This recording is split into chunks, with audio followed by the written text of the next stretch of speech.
So the next step, this is the stage right before baking. So look, I have crummies on there from the other thing. Okay, so it's all, this is your smooth top with a little bit of flour. So we're gonna flip it upside down to be able to do the next stretch. So watch carefully. Okay, you're gonna stick your little thing under there, flip it. You're gonna grab onto the front. You're gonna pull it like this, very gently. Fold it, almost like you're folding an envelope. Were you to do that kind of thing? Flip it over, here. Okay, and then I always just, so this is gonna be your bottom, because remember the nice side we flipped over. So underneath is nice, this is the bottom of your loaf. So you're gonna put some flour inside your little Banton proofing basket. I just lift it up, put it in there. Because then when my cast iron is hot, I'm gonna take this, I'm gonna be flipping it like that so that the nice part's on the top. Okay? It's not that complicated, but maybe it is. Okay? So just put your little flour inside your baskets. And you're going to do it to all of them. So go ahead and just watch and see if you have too much flour on the bottom.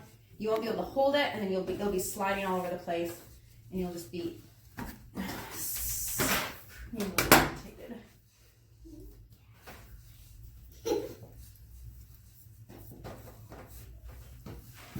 Okay.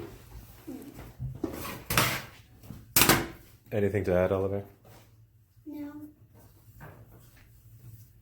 What's your favorite thing to eat on your bread when I make it? Eggs. Eggs? We've never. Oh, like eggs with toast? Yeah. Ah, okay. All right. So then, this is the last step. Like I said, this is the proofing stage.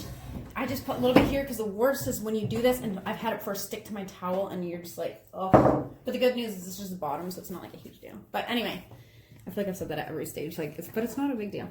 But it's actually not. So there's one thing I totally forgot to say in all the other stages. Well, I probably should have said it like the first stage. But the water, when you put it into your starter, when you're feeding your mother the night before, and when you're mixing it up in the morning, it has to be warm. If it's cold, it's gonna make your loaves cold, and it's not gonna wake up the mother. So try and use warm water. I know there's like a specific temperature, but basically you just don't burn your fingers, but it should be warm to the touch. Maybe if you're like bathing a child or something. And yeah, so this is the proofing stage, and then when this is done, like right now I'm gonna go preheat my oven. If it's really cold in your house, you're gonna need to let it sit for a little bit longer because it does need to grow a little bit. But if it's warm in your house, you can just preheat your oven and then give it just another half an hour. I personally never do more than half an hour. The Tartine book recommends quite a bit longer, but my loaves never turn out. It always passes the curve if I wait any longer. So definitely stop. You might need to try it a few times to see what the best time for you is, but for our environment, the best thing is half an hour. So I'm just gonna go preheat my oven. Preheat the oven with your pans inside, and I'll show you the pans but later. And because then your pans will be nice and hot, and you're gonna take it out. You're gonna put the loaves in there. You'll see. Okay, that's it. This is I'm ready to bake. My oven is at temperature. I actually have it at 515.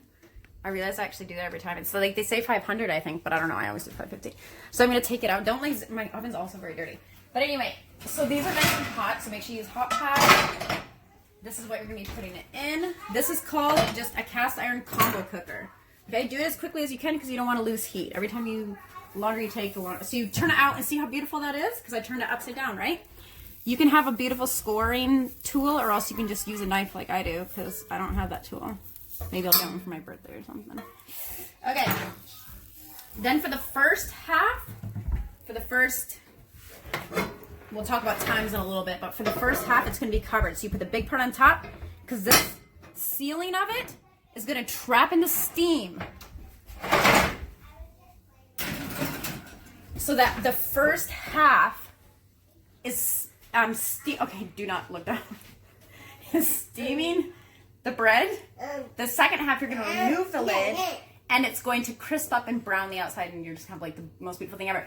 Usually I do 2 loaves at a time. That's why I do it in like multiples of 2. But my beautiful French cloche got broke 2 times. So I just threw it away yesterday. Or like 3 days ago. So now I only have 1 pan, but the cast iron one really is the best, to be honest. It's the one that's the least like beautiful and like romantic or whatever. but it really is the most practical, and it makes bread the most out of anyone that I've tried or heard about. So I'm probably gonna get another one because it really is worth it to do 2 loaves at a time. And so yeah, and I'll do the other ones in a minute. Okay, so we're at the half point, so I'm gonna take it.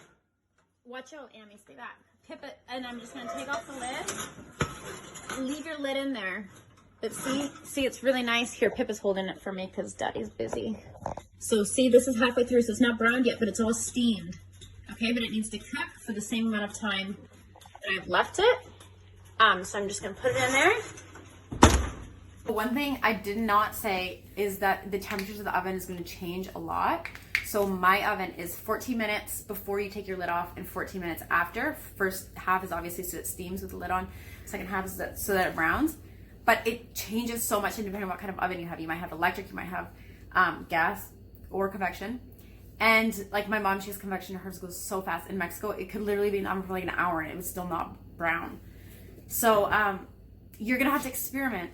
But I would start somewhere, if you have a normal oven, I would start somewhere with like, you know, maybe 15, 14, 14, something like that. And see, it also depends on how you like your bread. Some people like it really black and some people like it kind of doughy. So just however you like it. That's it. I'm done. Okay, so it's time to take it out. You see I have like a medium crust color here.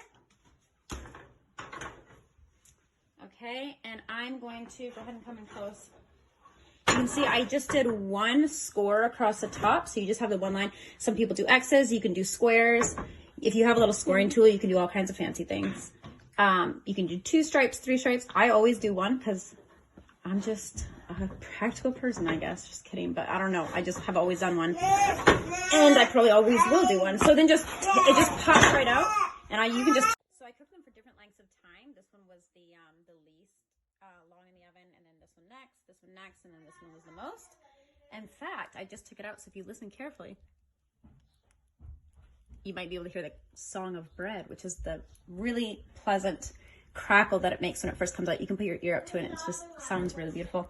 So yeah, I always throw them on my stove. Not a great idea, actually, now that I think about it, because it gets full of crumbs and you have to clean it up. But anyway, and I will cut one open so you can see the inside.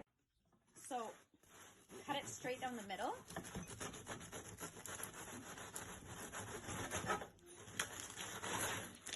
Okay, that's nice. Okay, this one, the crumb is pretty small. I'll open up the other ones and see if they look. So once you cut it down the middle, you turn it on its side, cut it like this. And you can just cut the whole loaf like this. And this way you get that just like really nice, you know, little half shapes. People have different people have different ways of cutting it.